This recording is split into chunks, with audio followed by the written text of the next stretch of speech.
En su perfil. Entonces, eso se ha visto y lo van a ver muy frecuentemente, ¿verdad? Entonces, ven acá, si hace un árbol genealógico, perdón. Doctor, hola. disculpe, pero se ha mantenido en la diapositiva que muestra mapa estadística.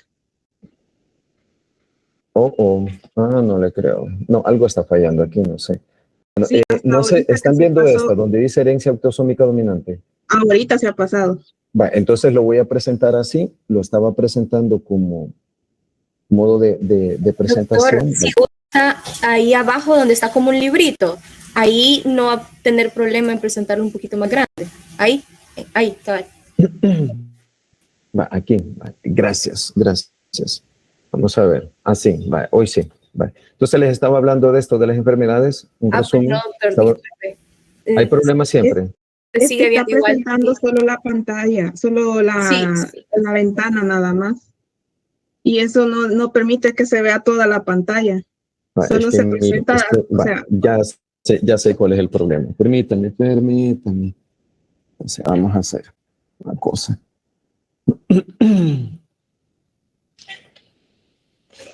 Estoy con dos computadoras aquí y una pantalla gigantona. Hoy sí, ¿verdad? Hoy sí ven donde dice herencia autosómica dominante, ¿sí? Sí. ¿Sí? Sí, doctor. ¿Sí se ve? ¿Sí o no? Dígame, chicos, a ver, ¿sí se ve o no? Sí, se ve. Perfecto. Entonces, estamos acá. Si paso la diapositiva, ven a este personaje. Sigue en la de herencia autosómica dominante. No se pasa. ¿Aquí lo ven? No. Sigue igual, doctor. Sigue igual. Ay, bueno, a ver qué será. Ahorita se pasó. Hoy sí se está pasando. ¿Sí? Hoy sí. Sí. Entonces, ni modo, vamos a presentar. Entonces les estaba hablando de los rasgos, las características generales de la herencia autosómica dominante. Entonces, esto de que ustedes tienen un 50% de probabilidad, si ustedes tienen una enfermedad, obviamente, o se casan con una persona con esta enfermedad, tienen el 50% de transmitir la enfermedad a su hijo y el 50% obviamente que no, ¿verdad? La característica del mapa genealógico, del árbol genealógico de esto es que es de una forma vertical. Van a ver en todas las generaciones más de un caso, al contrario de la herencia autosómica recesiva. La autosómica recesiva es de una forma o de un patrón horizontal. Aquí es vertical, generación tras generación, y por eso es bien importante preguntarles si ustedes ven a una persona con probable enfermedad autosómica dominante, es preguntarle 3 generaciones como mínimo anteriores, cómo han sido las enfermedades y características, ¿verdad? Entonces veamos, ven este señor acá, ¿se acuerdan del Juego de Tronos, verdad? ¿Se acuerdan cómo se llama? Peter, no me acuerdo cómo se llama, no sé cómo se llama, ya no me acuerdo, no me acuerdo. Entonces este señor con acondroplasia y con su hija normal. Su hija normal, obviamente su esposa es normal, así con estatura normal y sin esta enfermedad. Veamos, entonces, osteocondrodisplasias. ¿Ven esta diapositiva bien? Sí, doctor. Sí, se ve bien. Si no la ven bien, me interrumpen. Oye, con toda, aquí vamos a tratar de agrandarlo. Vista. Y doctor, ¿por qué no presenta pantalla completa? Porque cuando solo Eso se estaba presenta haciendo, fíjate. ¿En Esto serio? estaba haciendo pantalla completa y no sé qué pasaba, que me movía las diapositivas ella sola, como si algo está programado, algo le he programado, no sé, o no sé qué pasa. Es que es una Mac. Entonces, sinceramente, no sé cómo funciona esta cosa. Entonces, no sé qué pasa. Sí. Es mejor presentarlas así. Vale, pero lo ven, chicos. Sí, doctor, sí se ve. Vale, lo ven. Vale, entonces, vamos a estar, cuando hay algún problema, me interrumpen así, sin levantar la mano ni nada. Entonces, vamos a ver un grupo de enfermedades que se llaman osteocondrodisplasias. Este grupo de enfermedades se caracteriza por tener alteración del tejido conjuntivo, hueso o cartílago. Entonces, ¿y eso en qué se manifiesta? En una estatura pequeña o deformidades de algunas de las extremidades. Las osteocondrodisplasias es una de las causas, ojo, es una de las causas de talla baja. Cuando ustedes vean una persona con talla baja, van a encontrar un sinfín, pero un sinfín de causas. Pues dentro de estas está el grupo de osteocondrodisplasias. Recuerden que no toda persona pequeña tiene acromegalia o, perdón, esta de acondroplasia o alguna o por ejemplo, un enanismo hipoficiario, que también es una de las causas de talla baja.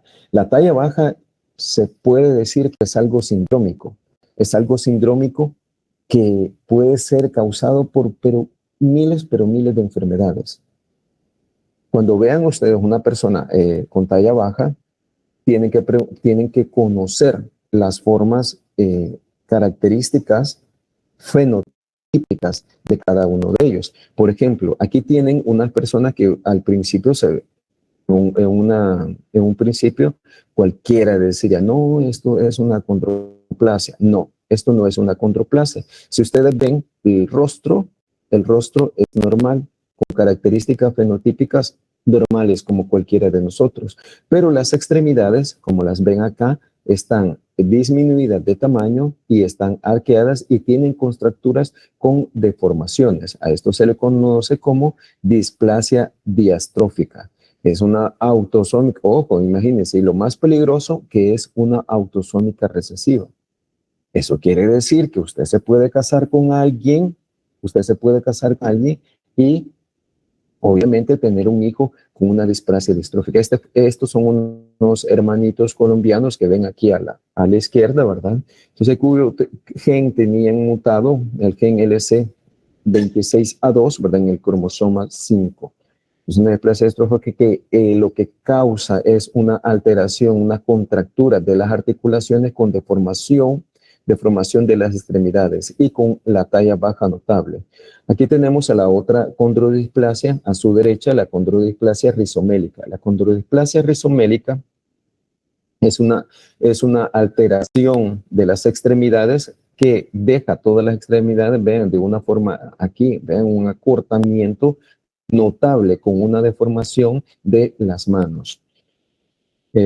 Aparte de eso, también tenemos la hipocondroplasia. Hipocondroplasia que el gen afectado es el receptor, el que codifica para el receptor del factor de crecimiento de fibroblastos ubicado en el cromosoma 4, ¿verdad? En el cromosoma 4, en el brazo corto. Si ustedes ven acá, hay una desproporción prácticamente de todas las proporciones del cuerpo, ¿ven? Ustedes ven, el rostro es normal, vean, pero hay un acortamiento de un poco de las extremidades y un poco de las extremidades inferiores. ¿Lo ven? Eso. Y está la displasia controectodérmica, entonces que aquí, vean, aquí hay aparte de el acortamiento de ciertas extremidades, hay una polidactilia. Estas personas cursan con polidactilia. Y está la condrodisplasia punctata que, aparte de deformidades de las extremidades, cursan con talla baja y también alteraciones y calcificaciones en la piel. Y por eso de ahí el nombre de condrodisplasia punctata. Entonces, y está la pseudoacondroplasia. Ojo, la pseudoacondroplasia son niños que nacen normalmente y ya después a los 2 años se ve un retraso en el crecimiento. Pueden llegar un poco más de una persona con acondroplasia, pero se ven aquellas personas, ¿han visto algunas personas con, un poco pequeñas con una marcha de pato y con deformidades de sus extremidades bien arqueadas? Pues eso es una pseudoacondroplasia. Lo que nos caracteriza, lo que nos interesa en este momento es esta enfermedad autosómica dominante, que es la acondroplasia. La acondroplasia, bueno, aquí tenemos todas las osteocondroplasias, entonces, y todos sus genes. Esto lo van a tener, no se preocupen que les voy a dar las diapositivas. Solo pongan atención. La acondroplasia autosómica dominante, condrodisplasia punctata. Aquí la acondroplasia también es causado por una mutación en el receptor del factor de crecimiento de los fibroblastos, el tipo 3. Recuerden, este receptor creo que lo vieron en embriología cuando vieron esto que se llama desarrollo de las extremidades, cuando vieron de la lámina, de la línea primitiva y todo lo demás. Entonces, desde ahí vienen estos factores de crecimiento de fibroblastos. Entonces, desde ahí vienen estos receptores, entonces que tienen origen embriológico. La acondroplasia, la que nos interesa porque hay una gran incidencia en nuestro país, entonces es de carácter autosómico dominante. Al contrario de la condrodisplasia punctata y otras más que son autosómico recesivos, ¿verdad? Estas las otras enfermedades que ya les mencioné, ahí lo estudien, apréndanse el gen bien, eso es bien importante, ¿verdad? Por ejemplo, la displasia diastrófica, que es una mutación, un transportador del sulfato, el CLC2-6A2. Entonces, la displasia mesomélica, la condrodisplasia, displasia epifisiaria múltiple y la pseudocondroplasia. Pero bueno, veamos al tema importante, acondroplasia. ¿Cuáles son las características de la acondroplasia? Primero, su incidencia es 1 en 25,000 nacidos vivos a nivel mundial, pero en El Salvador no se conoce bien la incidencia, pero es alta. En otros países europeos y otro tipo de países en los cuales cuando se detecta una enfermedad como esta, la madre tiene la posibilidad de cesar el embarazo, entonces tiende a disminuir un poco la incidencia. ¿Por qué? Porque son abortos prácticamente voluntarios, ¿verdad? Una terminación del embarazo. Entonces todas estas enfermedades y malformaciones tienden a disminuir, es por eso. Cambio en nosotros, donde el aborto es penado, y si usted tiene un hijo con acondroplasia y se detecta en una ultrasonografía, obviamente lo debe tener, ¿verdad? Entonces, ¿cuáles son las características de estas personas? Entonces, vean la hipoplasia mediofacial, prácticamente la cara aplanada, se puede hacer un cráneo grande comparado con su cabeza, ¿verdad? Las extremidades, un acortamiento de las extremidades y en forma de tridente. También hay una lordosis y acortamiento de las extremidades inferiores. Entonces, junto con la talla baja, ¿verdad? Esas son unas de las características muy, muy evidentes. Lo que ustedes pueden ver y diferenciar de otras osteocondrodisplasias es esto: el abombamiento, la macrocefalia con el abombamiento de la frente, la hipoplasia mediofacial y las manos en tridente. Vean las extremidades en forma de tridente. Eso o más. Esta es una de las enfermedades autosómicas dominantes, obviamente, que se puede decir que es benigna, porque si no, ustedes vean cuántas personas con acondroplasia se mueren, no, pueden estar hasta, o sea, alcanzar, si tienen una buena vida, igual que este actor de Juego de Tronos, obviamente tienen una esperanza de vida larga. Entonces, se puede decir que es una de las enfermedades autosómicas dominante con buen pronóstico, una de las benignas, ¿verdad? Nadie se muere de nada. Entonces, la acondroplasia, lo interesante de esto, Si ustedes recuerdan, el receptor 3 del factor de crecimiento fibroblástico es un receptor tirosincinasa. Los receptores tirosincinasa, ojo, los receptores tirosincinasa, recuerden, tienen un dominio extracelular, un transmembranal y un intracelular. Entonces, ¿recuerdan eso de la insulina? De la insulina, el receptor tirosincinasa de la insulina, pues este es familia de ellos. Entonces, veamos. La mutación, ojo, la mutación acá que es la más frecuente es la sustitución, ojo, de una glicina ya a nivel molecular, de una glicina en la posición 380 por una arginina. Esa es la mutación a nivel de proteína. Ojo, cuando vean, yo les aconsejo que se aprendan primero el gen mutado, esto en el brazo corto del cromosoma 4, ¿verdad? 16.3, y también que se aprendan en algunos casos estas mutaciones que son las más comunes que se transmiten a la proteína y que codifican, por ejemplo, acá la sustitución de una glicina por una acrinina en la posición 380. Veamos. Entonces, estamos acá. Lo importante de del receptor del receptor 3 del factor de crecimiento del fibroblasto, que su función normal es inhibir la proliferación y diferenciación terminal de los condrocitos. Eso nosotros lo tenemos, nos sirve a nosotros fisiológicamente, pero esta mutación lo que crea es una ganancia de función. Ojo, aquí no hay pérdida de función, al contrario, hay una ganancia de función.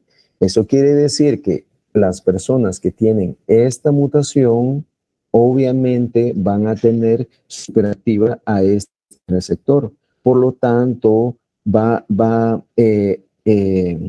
a haber una inhibición o una supresión profunda de la proliferación y maduración de los condrocitos de la placa del crecimiento. Y eso no va a permitir que los huesos sigan creciendo y que se cierren las placas epifisiarias, obviamente, ¿verdad? Y la persona quede con una estatura baja.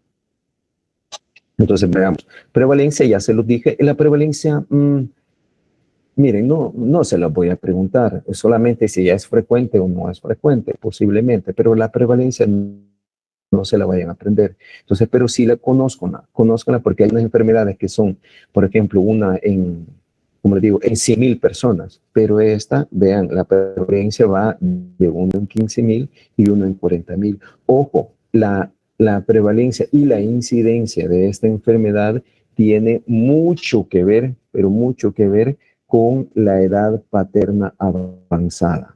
Entonces, veamos, receptor la mutación. Ojo, acción a nivel genético. Hay una sustitución de una guanina por una adenina, ¿verdad? Pero en 38, ¿verdad? Esa es la mayor parte de mutaciones de nuevo. Ojo, mutaciones de nuevo, chicos. No, cuando yo les digo mutaciones de nuevo, son mutaciones nuevas que han salido espontáneamente por X factores. Entonces, las otras cosas son las heredables, ¿verdad? Y ya se los dije por qué. Entonces, aumenta su frecuencia a medida aumenta la edad paterna. La referencia, a ver, como es una autosómica dominante, sigue el patrón de una autosómica dominante, 50% en el caso afectados. Obviamente, si los dos padres están afectados, esto es algo letal, 50% de condroplasia, 25% de forma letal y un 25% de forma normal. La forma letal en estos casos, por ejemplo, si se casan dos personas con acondroplasia, estos niños suelen morirse porque es tan grave las alteraciones a nivel de los huesos, a nivel de las articulaciones, y se afectan el aparato cardiovascular, que suelen morirse, ¿verdad? Suelen ser abortos o suelen morirse. Por eso es que casi no existen esto, ¿verdad? Pero sí es muy letal. En cambio, cuando se casa un padre normal, sin afectación, con otro afecto, ¿verdad? Entonces ahí sí hay un 50%. Pronóstico, una ligera disminución de la esperanza de vida, como ya les dije. Entonces nadie se muere por enano, ¿verdad? La acondroplasia es una enfermedad autosómica dominante benigna. Sí, alguien bien cuidado, con un buen cuidado y con buenos estilos de vida puede tener una experiencia de vida larga. Veamos, ahora vamos a ver la craniosinostosis. Al igual que las osteocondrodisplasias, la craniosinostosis, ojo, es un grupo de enfermedades que afecta a las suturas craneales. Normalmente ustedes saben que las suturas craneales cuando nacemos se van cerrando a su tiempo, igual que las fontanelas. Entonces, pero en este tipo de enfermedades que los habrán visto en El Salvador, también hay una gran incidencia. Hay una gran incidencia que quizás ustedes no los hayan visto frecuentemente, pero si ustedes se cruzan aquí por el Hospital Bloom, o viajan seguido en los buses, van a ver más de algún niño afectado con esto. Esto es muy grave, ¿por qué? Porque suele afectar la forma, a veces en forma estética, entonces retraso mental en las formas leves no se asocia. Entonces, esto depende de la craniosinostosis, depende de la sutura que se cierra prematuramente. Por ejemplo, la sagital produce un fenómeno llamado escafocefalia. La cabeza crece larga y estrecha. Y esta es una de las más frecuentes. Como ven aquí a la izquierda, entonces ven este niño con una cabeza larga y estrecha. Y ven acá en el otro lado, por ejemplo, acá la landoidea cuando se cierra. Lástima que no ven cómo muevo el cursor, ¿verdad? No lo ven. No se ve. Cuando muevo. Sí, Sí se ve. Se ve. Ah, vaya, perfecto. Entonces, vean, cuando se cierra la sutura sagital, entonces da este fenómeno, la escafocefalia, ¿verdad? Cuando se cierra la metópica, entonces eso le da una frente con apariencia triangular. Por ejemplo, si se cierra la metópica, les va a generar esto. Les va a generar este fenómeno con una cabeza triangular. Y la lambdoidea, obviamente, acá la lambdoidea, entonces esto va a provocar que la cabeza del bebé crezca de un lado más que del otro, ¿verdad? Entonces aquí lo ven, la sutura lambdoidea.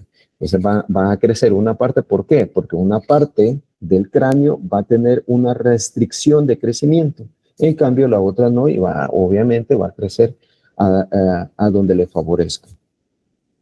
Entonces, las craniosinostosis se dividen en no sindrómicas y sindrómicas. Las que vamos a ver hoy son las sindrómicas.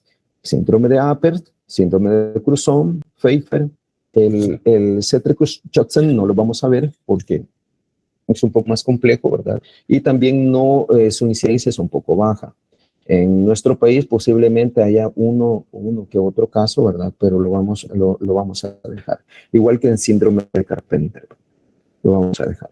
Veamos, entonces, veamos el síndrome de Apert. El síndrome de Apert, vean, ¿qué es lo primero que ven acá? Características fenotípicas.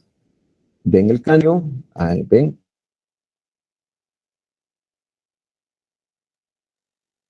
Del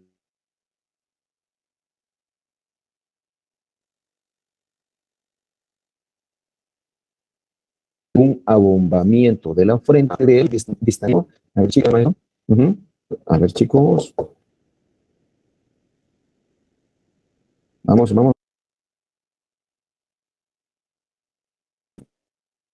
Se les quedó cortado, doctor. Hiperterrorismo, aparte, hay un hundimiento. No se entiende lo que dice, doctor. Ay.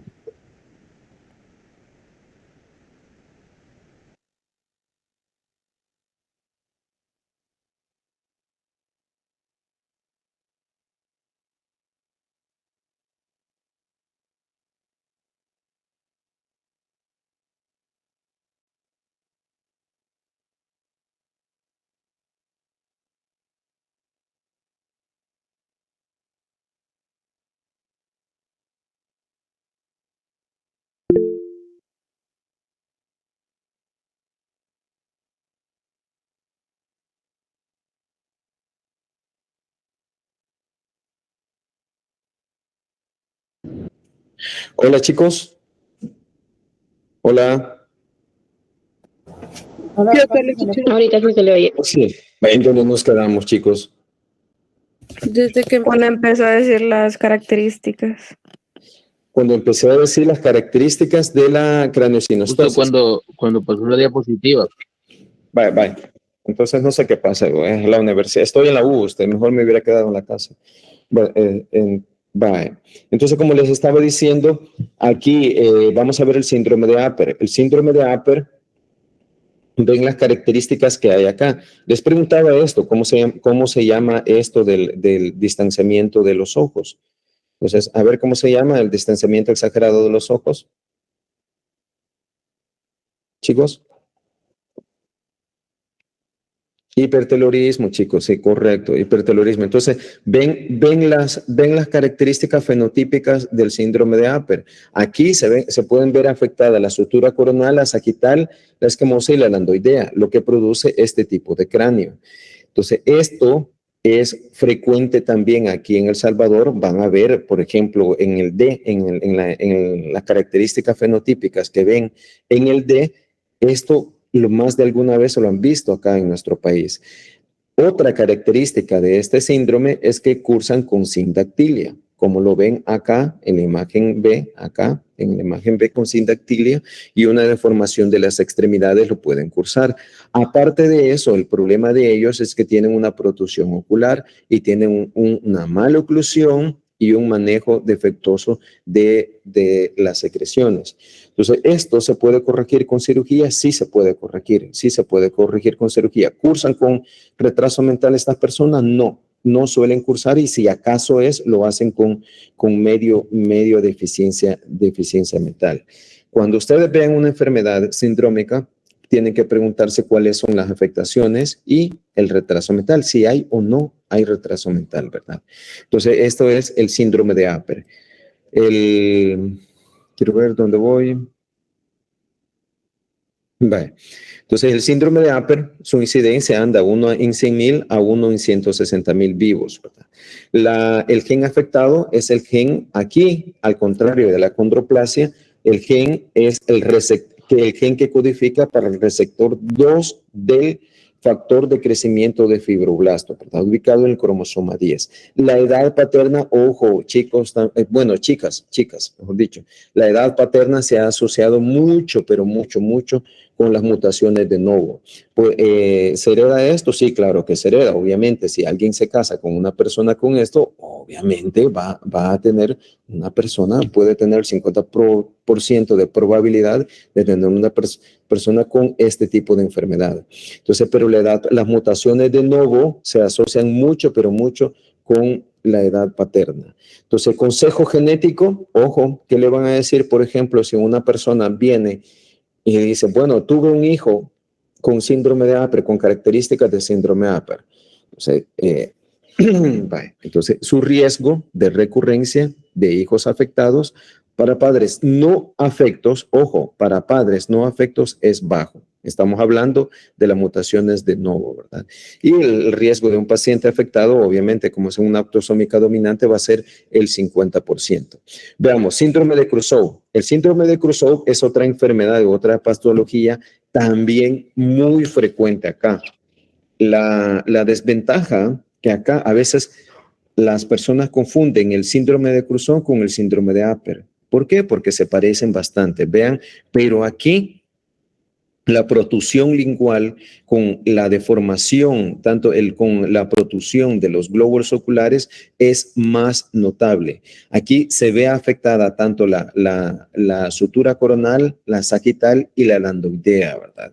Eso mayoritariamente. Lo que puede causar es esta deformación del cráneo, ¿verdad? En una forma cilíndrica y alargada.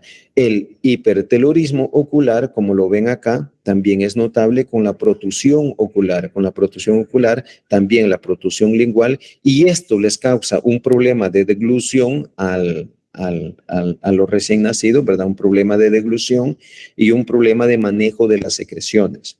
Entonces, ¿cursa o no con retraso mental? No suele cursar con retraso mental.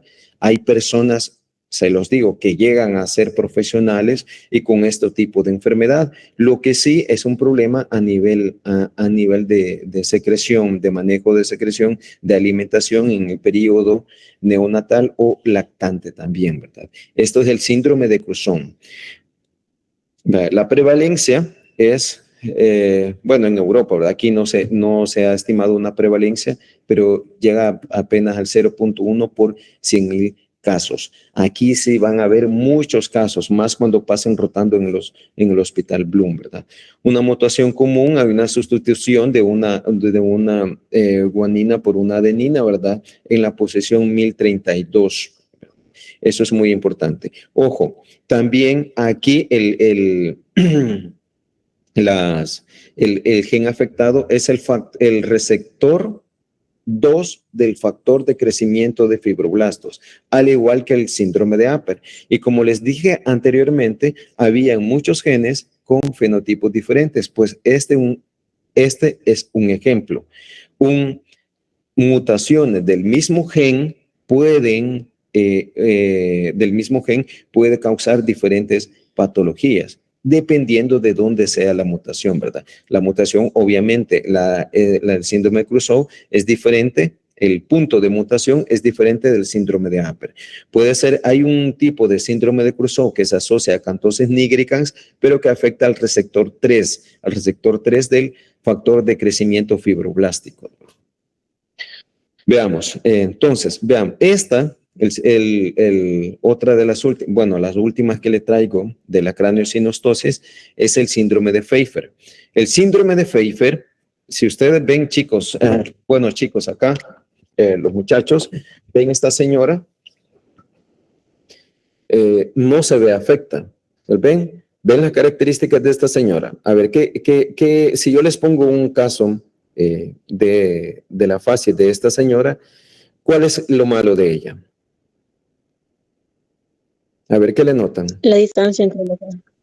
Correcto. El único rasgo fenotípico anormal que se puede notar en esta señora es el hipertelorismo, a la distancia entre los glóbulos oculares, la distancia entre la línea media de las pupilas, ¿verdad? Entonces, lo único del hipertelorismo. Ella está afectada por un tipo por este síndrome de Pfeiffer y obviamente tuvo un hijo que la enfermedad se expresó notablemente. Vean en el hijo, hay hipertelorismo, hay también una protrusión ocular y también la boca es muy característica. Es en el tipo 1, esta es en el de Pfeiffer tipo 1.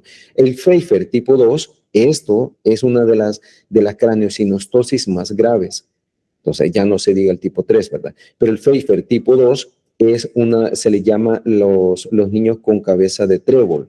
A veces estos suelen morirse en el primer año. Obviamente hay una compresión del cráneo y hay una deformación ósea muy notable y obviamente no tienen un buen pronóstico por muchas operaciones que les hagan, porque al final, por ejemplo, síndrome de Crouzon y síndrome de Pfeiffer, lo que sucede son cirugías tras cirugías para disminuir un poco la compresión del cerebro, ¿verdad? Y la forma del cerebro también. Entonces, esto lo vemos. Entonces, Pfeiffer, recuerden, tipo 1 es la más leve, tipo 2 siendo tipo 2 y tipo 3 siendo las más graves, ¿verdad? La tipo 2 se conoce como el cráneo en trébol, ¿verdad? Siempre las mismas características y una de las tipo 1, el hipertelorismo, ¿verdad?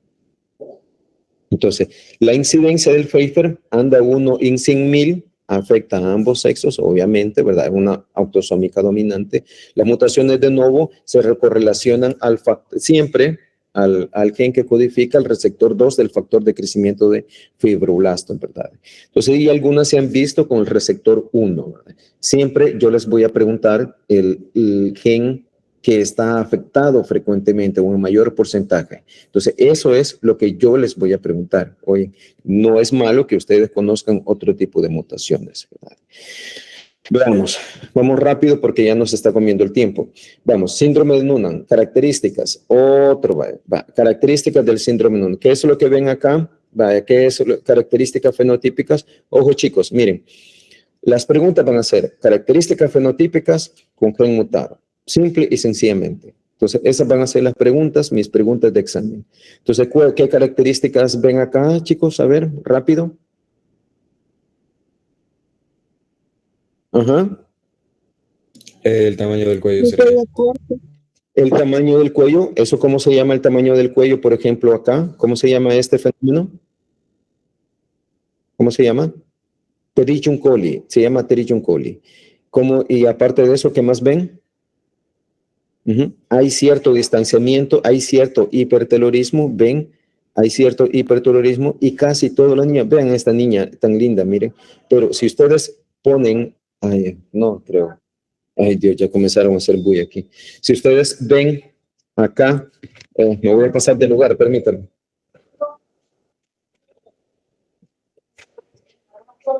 Carmencita.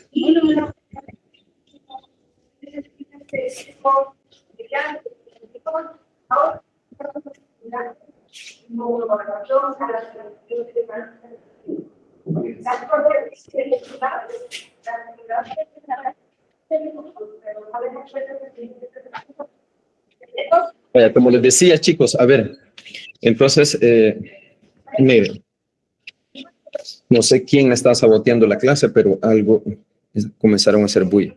Veamos, entonces, ¿cuáles son las características fenotípicas del síndrome de Noonan? Chicos, hola. Lo que tiene la niña, creo que...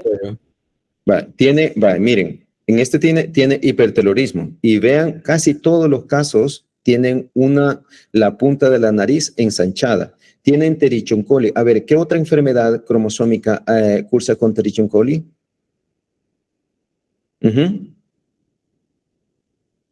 ¿Y la vieron en la clase pasada?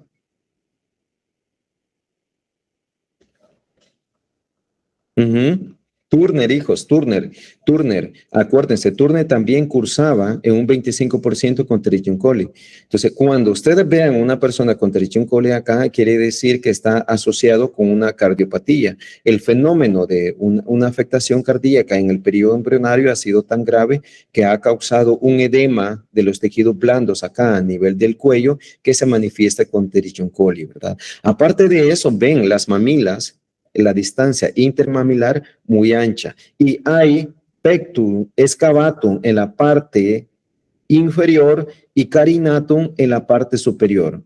Eso quiere decir que el esternón protuye en la parte superior, pero se hunde en la parte inferior, a lo que se llama pectum excavatum y pectum carinatum, aparte del espacio intermamilar aumentado, igual que quien.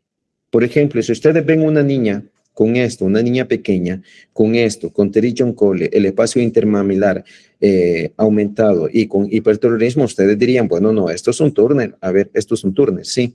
Entonces puede ser, claro que sí. Pero el Turner no cursa con pectum excavatum ni carinatum. Y la nariz del Turner no suele ser así. No sé por qué y no se sabe por qué estos niños, la nariz es así ancha, o sea, bien, lo que nosotros llamamos chato, ¿verdad? Entonces, eso. Entonces, y también suelen tener la distancia, la posición de las orejas, suelen tener un poco inferior, ¿verdad? Un poco inferior a la distancia. Recuerden que siempre se mide al de los ojos, al nivel de los ojos. Entonces, suelen tenerla un poco más baja.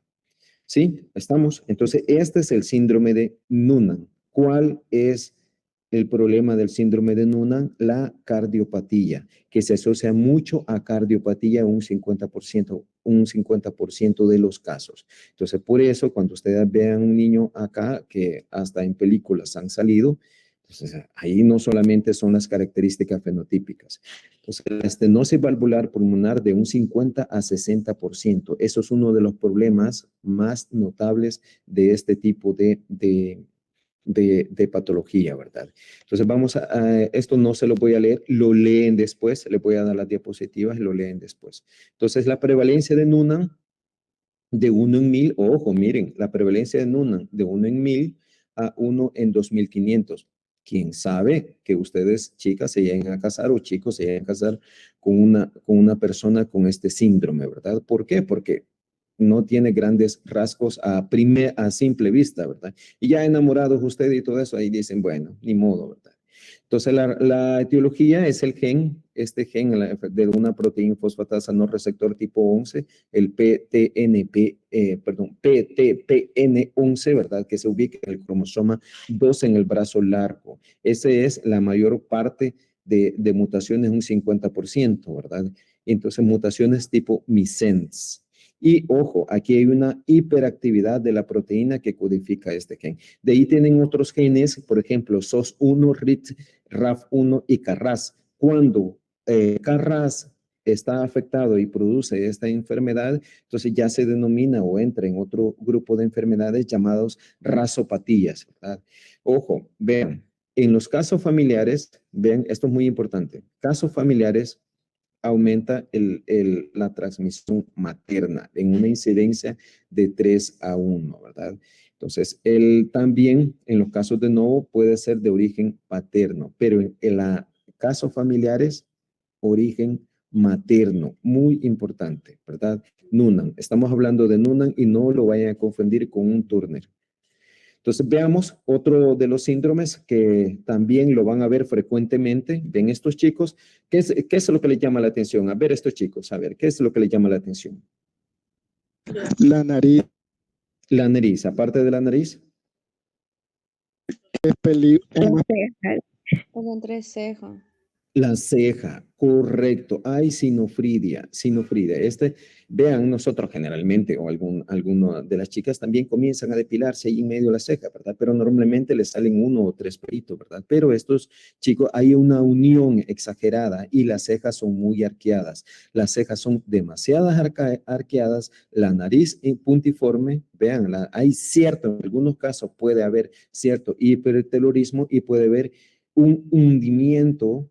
Ojo, un hundimiento del puente nasal con un acortamiento de la nariz y la nariz puntiforme, ¿verdad? Otra característica de este síndrome de Cornelia de Lynch es el labio superior es muy delgado. El labio superior es muy delgado. Y aparte de eso, como se clasifican diferente la gravedad, puede haber malformaciones esqueléticas, como acá en las extremidades, en los casos más graves. Entonces, este caso, el síndrome de Cornelia de Lynch, la mayor parte de casos cursan con sinofridia. Entonces, esto lo ven, esta unión de las cejas junto con el arqueamiento exagerado de las cejas. Ven esta niña acá que estoy señalando, ¿verdad? Ven las cejas muy arqueadas, muy gruesas, la punta de la nariz delgada, el puente nasal hundido, junto con un cierto hiperterorismo y el labio inferior. Aparte de eso, la microcefalia suelen cursar con microcefalia, que se nota mucho en este caso. Estos casos se ven frecuentemente en El Salvador, sí, se ven frecuentemente en El Salvador. Lo que pasa que aquí no hay un diagnóstico genético y más con los recursos que tienen los hospitales no mandan a hacer un mapeo genético de esto, ¿verdad? Entonces veamos, el síndrome de Cornelia de Lynch entra dentro de un grupo llamado coecinopatías. Las coecinopatías son un grupo de enfermedades que afectan a un grupo de proteínas que tiene que ver con la división celular y con las cromátides. Si ustedes saben, se acuerdan un poco más de la división celular, cuando se separan los cromosomas, hay ciertas proteínas que mantienen las cromátides hermanas, se las mantienen juntas. Pues ojo, una de estas es NIP, N-I-P-B-L. Entonces, nipple, que significa nipple, B-like, entonces en inglés. Entonces, esta proteína en este tipo de enfermedad se encuentra mutada. Por ejemplo, en estos casos, cuando es el SMC1A, vean, produce este tipo de fenotipos, pero siempre comparten características fenotípicas. ¿Por qué? Porque pertenecen a un grupo de proteínas cuya función es casi similar, las que se llaman coesinas, las famosas coesinas que intervienen mucho en la división celular, manteniendo los cromosomas juntos. Entonces, formando todo este complejo e interaccionando. Por ejemplo, ven acá a SM1AC, cómo interacciona con SMC3, cómo interacciona con NIP, cómo interacciona con todo el material genético y otros factores de transcripción para mantener juntos e interaccionar con la división celular. Entonces, lo ven acá, lo leen ahí en su casa, ¿verdad? Porque vamos contratiempo. Lo que me interesa es esto, la prevalencia 1 en 62,000. Vean, la prevalencia es alta, 1 en 62,000. Estamos hablando, imagínense cuántos salvadoreños somos acá. ¿Cuántos salvadoreños? Ya prácticamente ya casi llegamos a los 7 millones y hay 1 en 62,000 su prevalencia. Entonces, es muy alta, ¿verdad? Y la mayor parte de los casos son esporádicos, ¿verdad? Entonces, también puede haber, ojo, una herencia autosómica familiar con mosaicismo germinal. Entonces, esta enfermedad la clasifican en leve, de leve a grave. En la leve, no hay afectación de las extremidades. El desarrollo, hay un cierto desarrollo intelectual, un desarrollo psicomotor alterado, ¿verdad? Pero es muy leve, y el crecimiento suele ser arriba del percentil 75. En la clase 2, que es la clase 2 que vimos en las diapositivas anteriores, hay alteraciones parciales con oligodactilia. Por ejemplo, ¿se acuerdan de una chica que estaba inferior, una niña que tenía microcefalia? O sea, hay un retraso motor, psicomotor, prácticamente más de 2 años, habla y comunicación limitada. Y en la clase 3 es aún la más grave, alteraciones graves. Alteraciones graves psicomotor o más grave. Aquí puede haber si ya hay un problema de comunicación y un retraso psicomotor grave. Entonces, por eso es lo importante del diagnóstico del síndrome Cornelia de Lenz, aparte de que pueden aparecer otras complicaciones. Entonces, vamos, enfermedad de von Recklinghausen. Esto también es otra enfermedad que han visto frecuentemente. También se le llama a la enfermedad de la neurofibromatosis tipo 1, de la enfermedad de las manchas de café con leche. ¿Lo han visto en los buses? Sí. Ojo, no es contagioso, chicos. Cuando vean una persona con este tipo de enfermedades, con estos neurofibromas, que estos son neurofibromas en la piel, por favor no tengan un poco de comprensión, ¿verdad? Porque no es nada contagioso. Al contrario, esta enfermedad suele que las personas se aíslen un poco, ¿verdad? Se aíslen un poco porque más el desconocimiento de las otras personas suelen aislar, ¿verdad? Y ahí y más si van en bus, no, que no me pego, que no me toque, que no sé qué, que es lo que es contagioso. Entonces, esta enfermedad puede escrita también por von Recklinghausen, por eso se llama enfermedad de von Recklinghausen, y se caracteriza por manchas color café. Ojo, esta tiene una expresión muy variable. Es una enfermedad clásica con una expresión muy variable. Entonces tiene estas manchas que ustedes ven acá de café con leche y tiene estos neurofibromas. Estos neurofibromas que al inicio o en el nacimiento no suelen existir, pero poco a poco cuando se va desarrollando, cuando va creciendo el niño, suelen notarse, ¿verdad? El crecimiento de estos neurofibromas. Estos neurofibromas, el problema de eso que esto tiende a causar tumores en los nervios, que allí sí puede causar un problema de dolor, aparte del problema estético.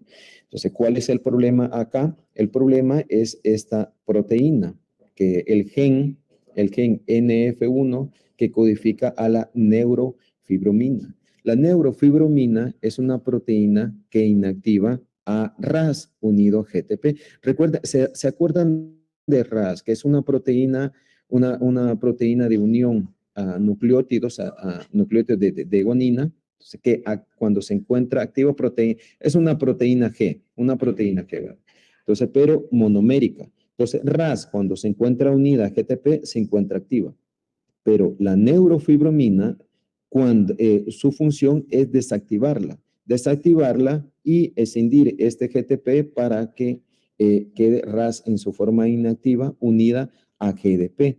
Entonces, cuando hay una mutación, lástima que no tengo con qué marcar, cuando hay una mutación, la neurofibrominas no existe o prácticamente queda mutada y su función es deficiente, lo que hace que RAS quede hiperactiva. Y los factores de crecimiento, que pueden ser de cualquier tipo, se sobreestimulen a las células, y uno de esos son las células nerviosas, los nervios periféricos, las vainas de mielina, ¿verdad? Entonces queda un estado permanente de señalización activo de RAS. Entonces el gen, recuerden el gen NF1 de neurofibromatosis tipo 1, porque también hay la 2, y que codifica la neurofibromina. Entonces, esta enfermedad afecta 1 en 3,000 individuos. Vean, su incidencia es muy, pero muy alta. Entonces, y ojo, 1 de cada 200 pacientes se presenta con retraso mental. Eso sí es muy importante. La mayor parte no tiene retraso mental, la mayor parte, ¿verdad? Entonces, y algo muy importante, las neomutaciones, o los casos de novo. Eso es muy importante. Veamos, eso es en relación a la neurofibromatosis. Veamos, ahora la herencia autosómica recesiva. Herencia autosómica recesiva, recuerden, aquí necesitan que ambos progenitores tengan un gen alterado para que se dé la enfermedad. Entonces van a tener una probabilidad de tener un paciente. Por ejemplo, si ustedes se casan con una persona con una enfermedad autosómica recesiva, la probabilidad de que tengan a un hijo normal es del 50%, un heterocigoto normal del 50%, pero una persona normal 50%, y un afecto del 25%. Entonces, hay probabilidad que en un 25% su hijo tenga la enfermedad. ¿Cuál es el problema de las autosómicas recesivas? Las autosómicas recesivas, un gran problema es como tienen un gen, hay muchos portadores. Por ejemplo, dentro de todos nosotros, entre los estudiantes de bioquímica, si hiciéramos un mapeo genético, una secuenciación genética, que sería bueno, ojo, si ustedes tienen algunos antecedentes de, por ejemplo, familiares, que hay algunas malformaciones o algunas otras enfermedades, sería excelente que se hiciera un mapeo de genético antes que se casen con otra persona, ¿verdad? Entonces, o a su novio o a su novia le dicen, vaya, de regalo de aniversario, ¿no? Que te voy a arreglar un mapeo genético, ¿verdad? Así con mucho cariño, ¿verdad? Y ahí pueden descubrir muchas enfermedades autosómicos recesivas. Y como les digo, el peligro de las autosómicas recesivas es que no se manifiestan en una persona portadora. Una persona portadora lo puede andar ahí, se casa con otra y obviamente allí sí va a ser manifiesta, ¿verdad? Entonces, veamos. Algunos tipos de enfermedad no, permítame, voy a cambiar. Mónica, hola, Mónica. Solo era una pregunta sobre lo que dijo del rastreo, que ese como cuánto es el costo de ese rastreo. Fíjate que en Europa anda por 2,000 euros. 2,000 euros, pero a ver, si uno comienza a ahorrar de aquí hasta cuando ya piensa tener hijos, créeme lo que vale la pena. Vale la pena porque el problema, como te digo, a diferencia de otros países, aquí el aborto no, sea como sea tu hijo, esté muerto, nazca muerto por alguna malformación o una formación grave que sabes que se te va a morir al nacer, entonces te pueden llevar presa si haces un aborto terapéutico. Estamos hablando terapéutico. Entonces eso lo debes tener ahí hasta que nazca y todo, ¿verdad? Entonces es muy bueno hacer y prevenir. Por ejemplo, había un caso de una de mi compañera en cuya familia había muchos casos de retraso mental, deformaciones óseas y enfermedad renal. Entonces, eso estaba diciendo a gritos, ojo, ahí hay algo malo. Entonces, eso, obviamente, si ustedes tienen una pareja o algo así, hay que ser consciente, no traigan un niño a sufrir, y es mejor hacerse un mapeo genético, ahorrar 2,000 euros y ahí le sacan todas las enfermedades prevalentes, ¿verdad? En España lo hacen por 2,000 euros. Ajá. Así es, Mónica. Gracias, doctor. Bueno, entonces algunos tipos de enfermedad de autosómica recesiva, Charcot-Marie-Tooth, pero son algunos, otros son dominantes. Entonces la fenilcetonuria, la fibrosis quística, la hemocromatosis, la osteogenia imperfecta, retinitis hipertalasemia, síndrome H. Ese es rarísimo, el síndrome H. Hay como quizás 20 casos quizás a nivel mundial o no sé cuánto, pero son rarísimos. Y raramente el año pasado uno salió en El Salvador. Entonces, raramente, por eso se lo digo. Y la atrofia muscular espinal. Veamos, atrofia muscular espinal. Esto se los voy a preguntar, hijos. Se los voy a preguntar porque esta enfermedad es muy, pero muy incapacitante y muy, muy grave. Ven acá. Unas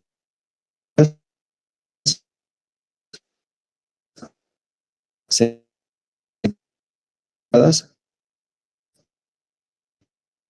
con imposibilidad de ambos. Doctor, se le está Y trabando. otro, son más graves, con una No se hipotonía entendió nada, generalizada. doctor. Uno de los casos más graves, Hoffman. Entonces, la No se espinal es entendió. una de las enfermedades su prevalencia. También su índice de 1 en 10.000.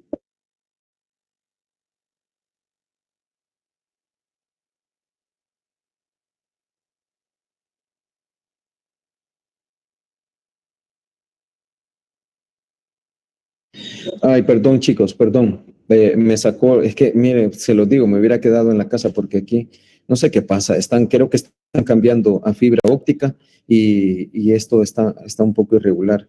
Entonces, vean, voy a volver a presentar el mismo mecanismo. Sí, doctor, al final casi no se le escuchó y se le escuchaba ya trabado, no se entendía muy bien. Sí, es que el internet de acá está fallando, el de la U está fallando completamente. Entonces, voy a presentar, perdón. Ajá. ¿Dónde me quedé, chicos? Desde el inicio de la explicación de la atrofia muscular. Desde aquí, de la atrofia muscular espinal. Sí. Miren, entonces, como les decía, este caso es muy importante que lo conozcan. Sí. Se los voy a preguntar, se los juro.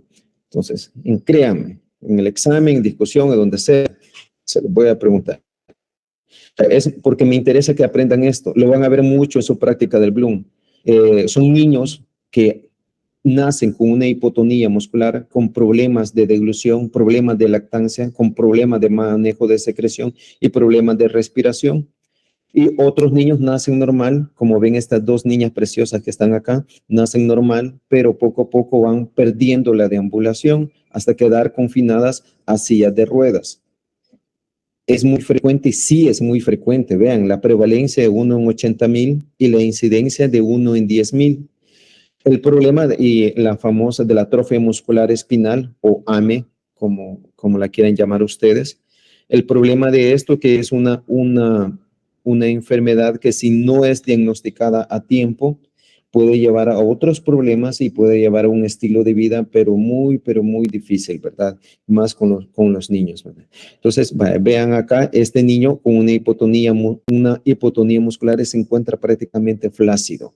Aparte de eso, tienen un tórax en forma de campaniforme, ¿verdad? ¿Por qué? Por la gran debilidad muscular y que respiran prácticamente con el abdomen, y esto les causa una deformación de la columna. Daniela Cobra.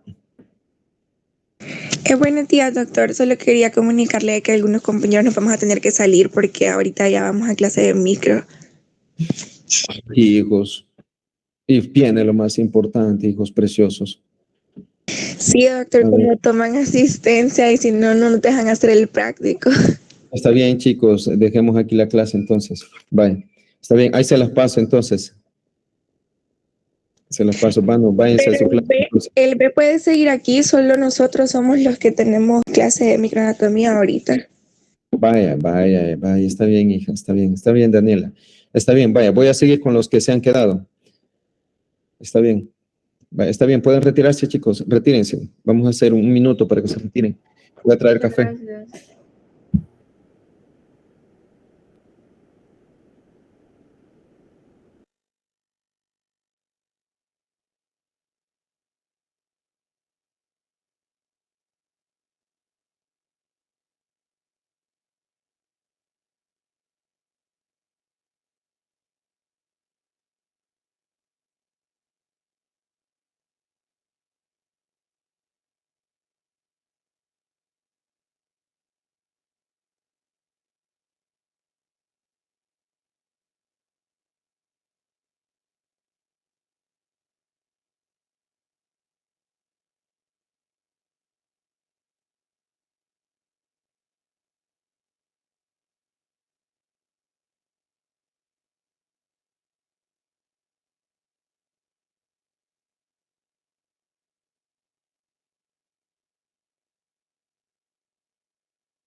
Está borroso, está borroso. Creo que es el Inter o quién. A ver, chicos. Sí, doctor, se ve un poquito Ahorita ya se puso bien. Está borroso. Yo lo veo un poquito borroso, no sé si será mío. Yo, Por momentos se pone qué raro, me parece que tengo buen Inter. Sí, pero ahorita ya se aclaró, estaba borroso, pero ahorita a mí se me aclaró. Vaya, excelente. Vaya. Entonces, como le decía, bueno, han sobrevivido 99, no sé, el que se quiera salir, sálgase, chicos, no hay problema, no me enojo. Entonces, pero el que quiera, aquí, bueno, vaya, como les decía, esta enfermedad me interesa que la aprendan mucho. Se divide en 3 tipos, o según su gravedad. El primero lo van a escuchar, se los van a preguntar. Gordon-Hoffmann. Gordon-Hoffmann se diagnostica del periodo neonatal a los 6 meses de vida. Esa es la forma 1 o el tipo 1, ¿verdad? Donde hay una debilidad muscular marcada, arreflexia, hipotonía generalizada.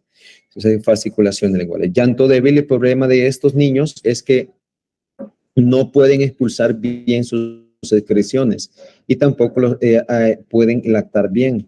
Hay un trastorno de deglución y manejo mal, pero muy mal de las secreciones, que eso les viene a complicar y hay que estarlos con infecciones pulmonares y otros más, ¿verdad? Entonces, aparte de eso, el caso número 1 que les mencionaba, el tórax, como es tanta la debilidad muscular que tienen estos niños, que el tórax se vuelve capa uniforme. Entonces, no pueden sostener ni la cabeza, no pueden obviamente ni girar ni nada, prácticamente es un niño hipotónico, ¿verdad?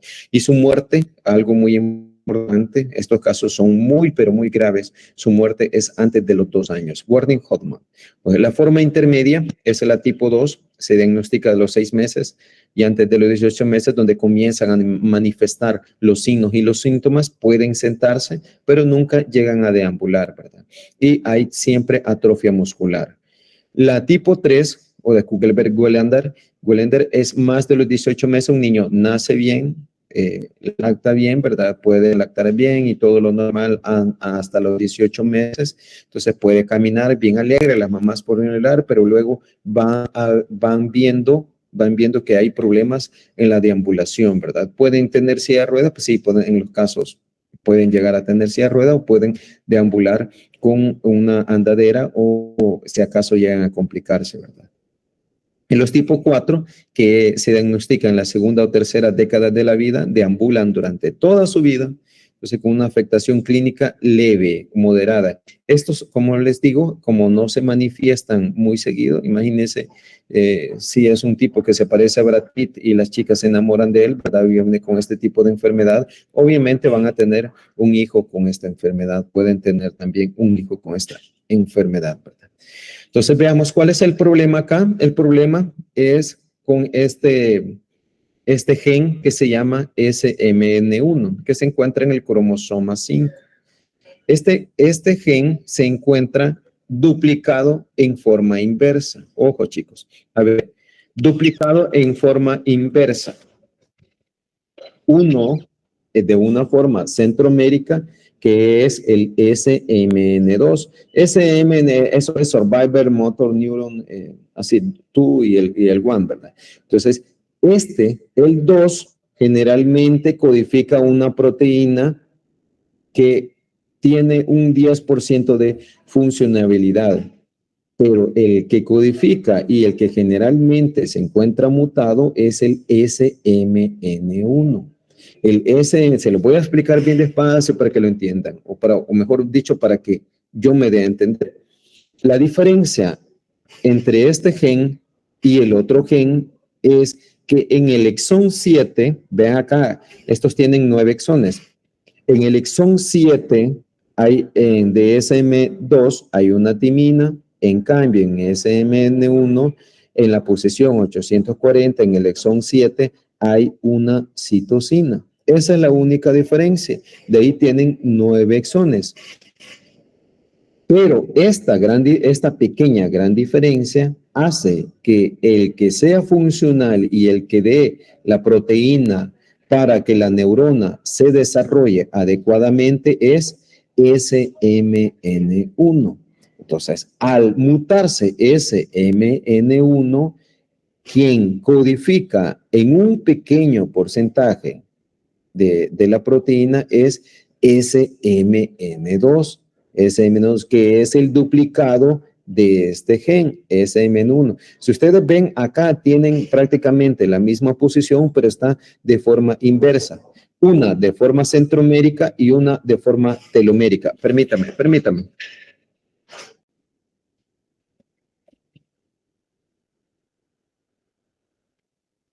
Sí.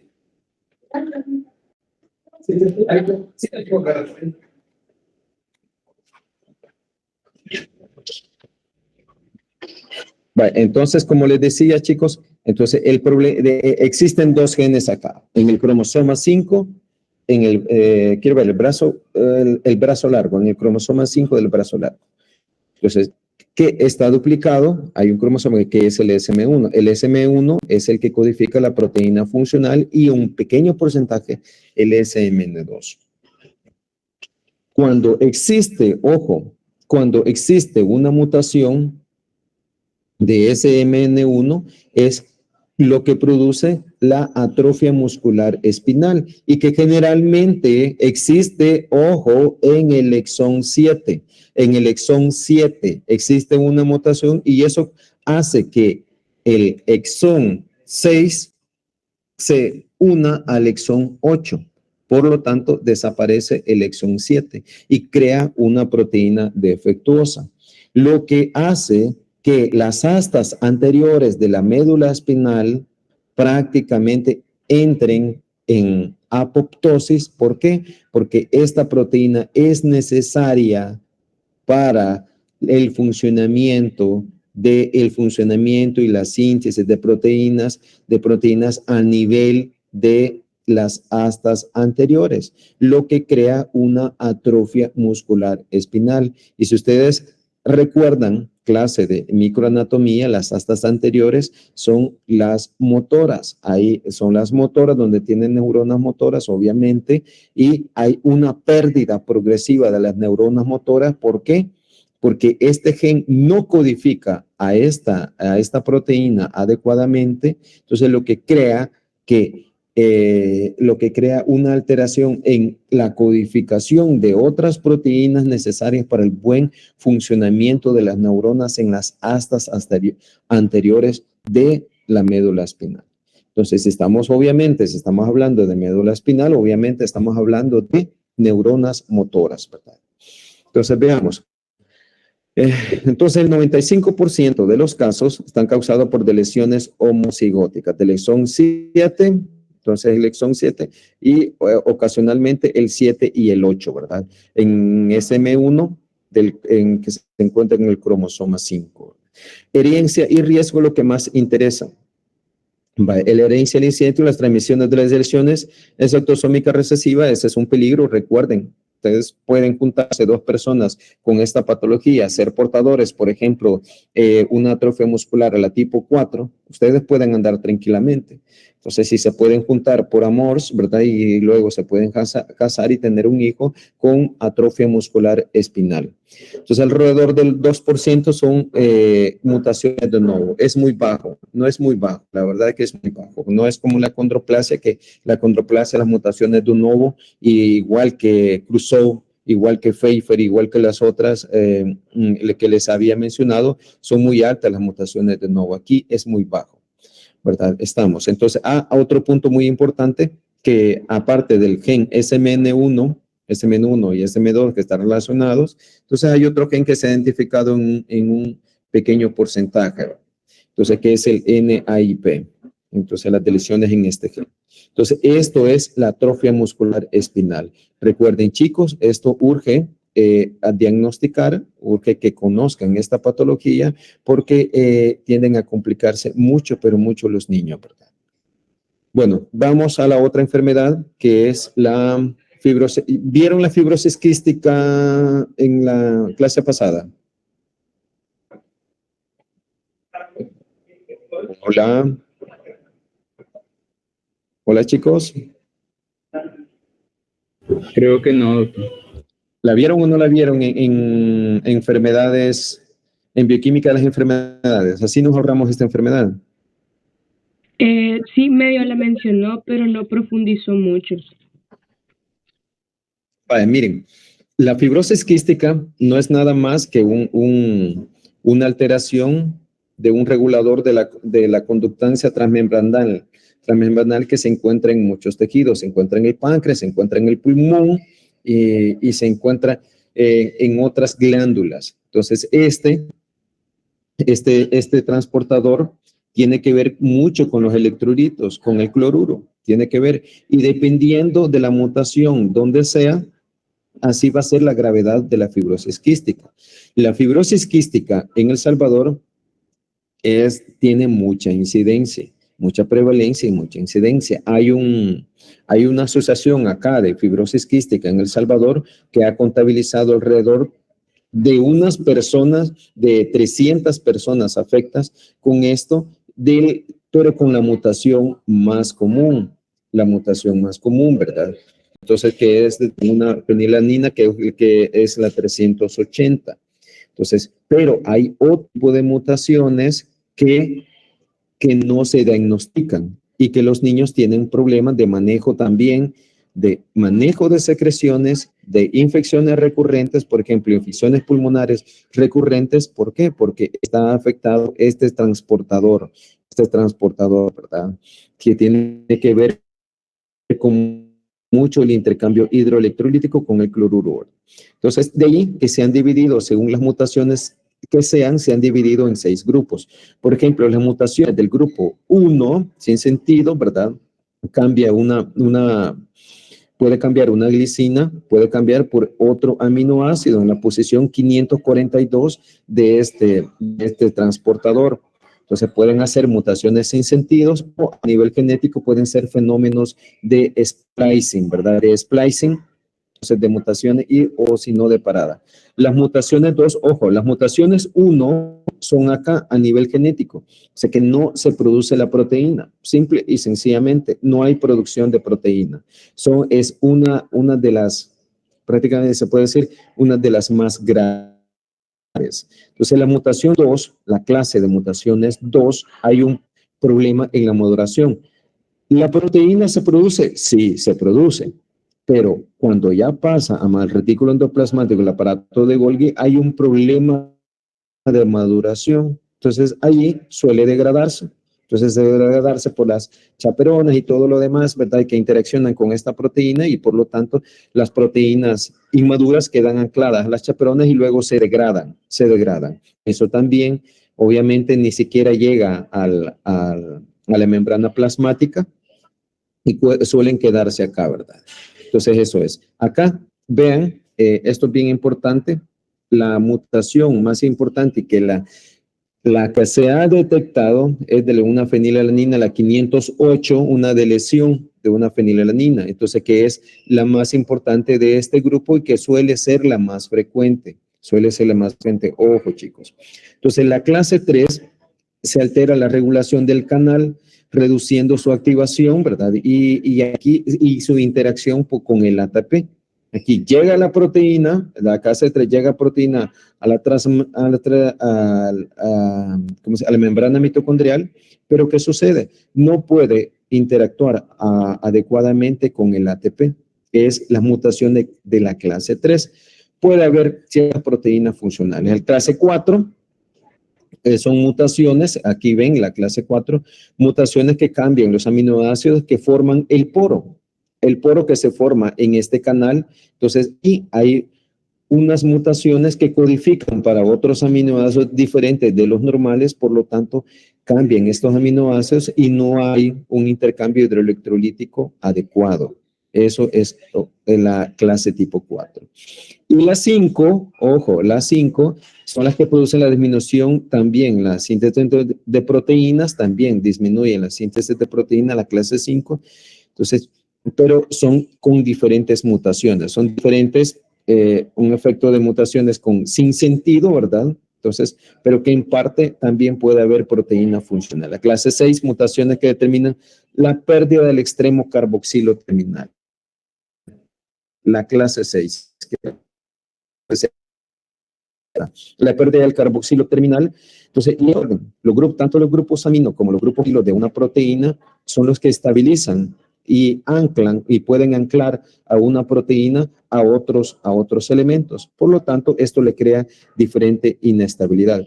Entonces, estas mutaciones, apréndanselo así, clase 1, clase 2 y el defecto que hay, ¿verdad? Y más les encargo de la clase 2, entonces hizo mutación muy frecuente. Entonces, esta clase de mutaciones es lo que da la amplitud del fenotipo de la fibrosis quística, que una persona puede estar muy complicada y otra no.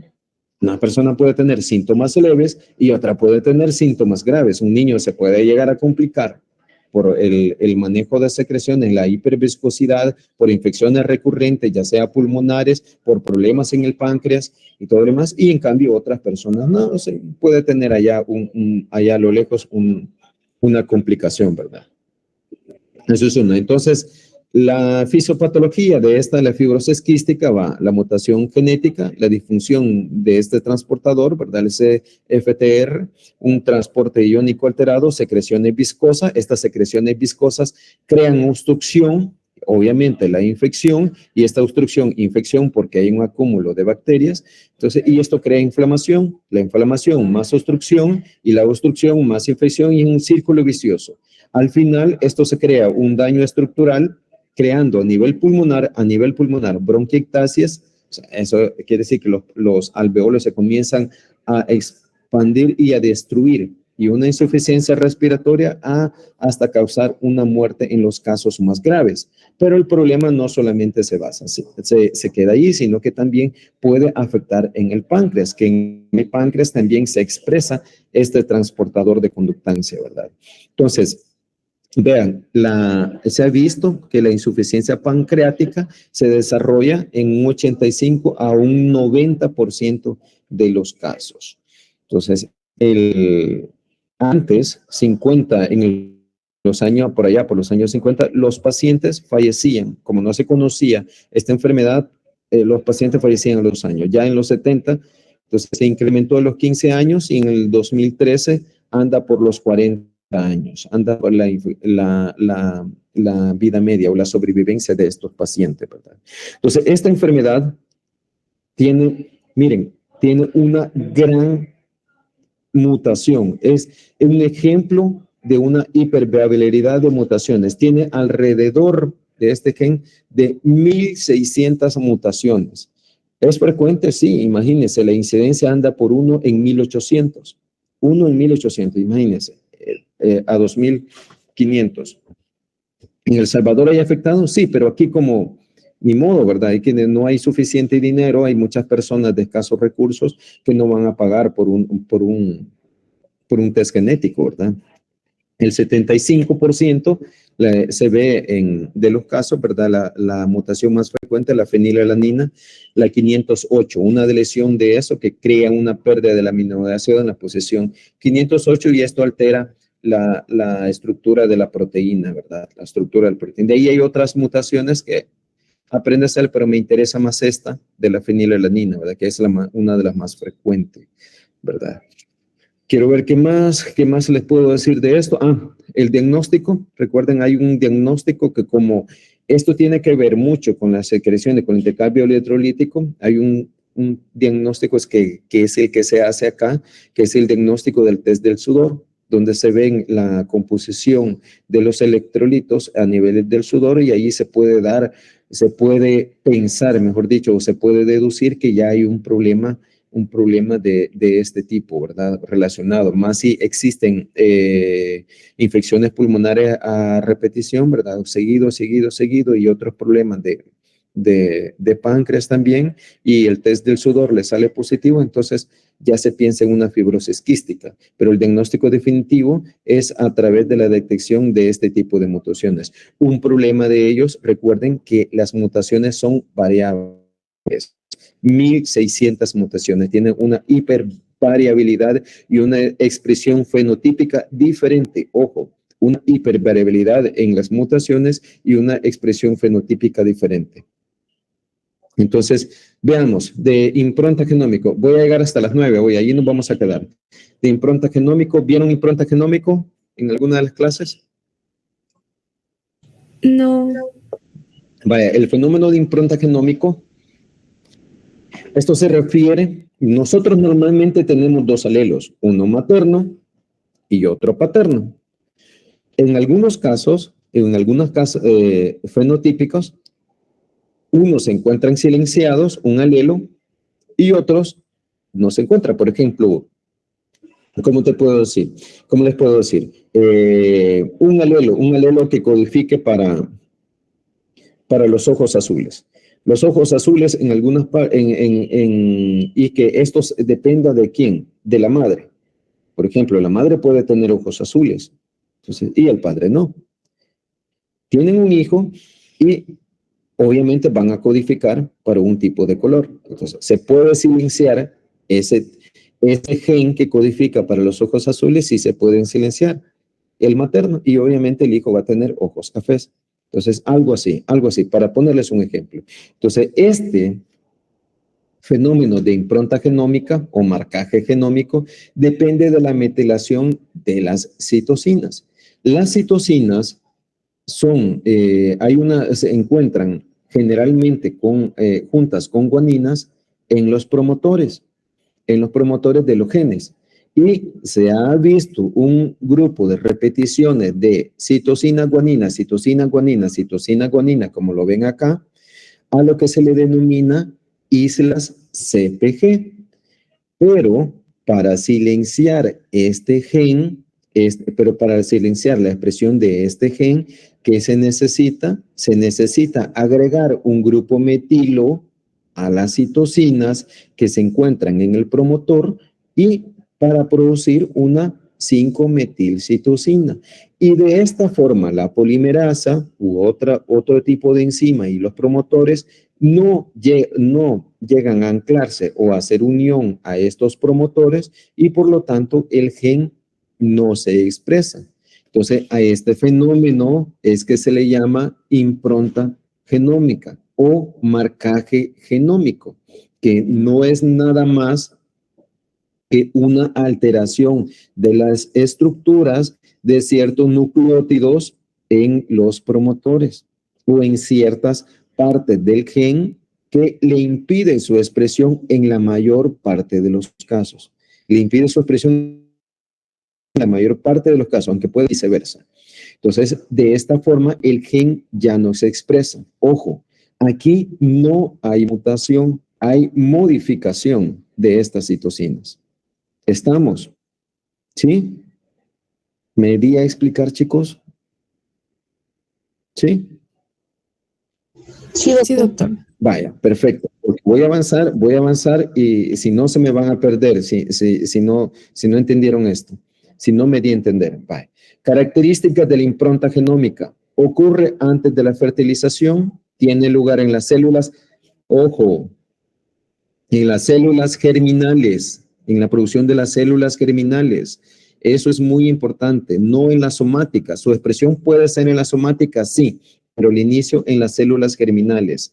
¿La impronta puede borrarse? Sí, claro que sí, puede borrarse por diferentes fenómenos. Por ejemplo, en un caso puede tener un hijo con cierta característica que fue producto de una impronta genómica, pero en el otro hijo la impronta se puede borrar. O sea que esas citocinas se pueden desmetilar, porque hay desmetilasa, ¿verdad?